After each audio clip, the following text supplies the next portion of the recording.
How to post PDF file on Facebook. So if you want to post PDF file on Facebook, then what you need to do is first you need to open up your Facebook. Now, for example, if you try to upload a PDF file, then you won't be able to add it, right? So in order to upload a PDF file, you need to first upload it on your Drive. So you need to go with the apps section, which is on the top right, and go with Drive. Open up your Drive. After opening, you can go with New, and you can upload your PDF on your Drive. Now, once you have your PDF folder, here you need to upload a PDF file on your Drive. I have the PDF file right here. I'll just simply upload it.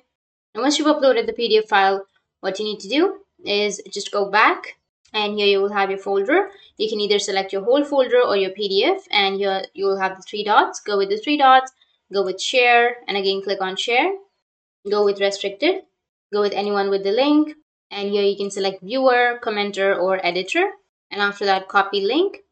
Once you've copied the link, go with done and open up your Facebook and go with what's on your mind. And here you need to paste the link. After that, go with next. Once you've shared this link, now if the other person taps on that link, then they will be able to view that PDF file. That's how you can post a PDF file on Facebook. And if you have any questions, feel free to comment below. Thanks for watching.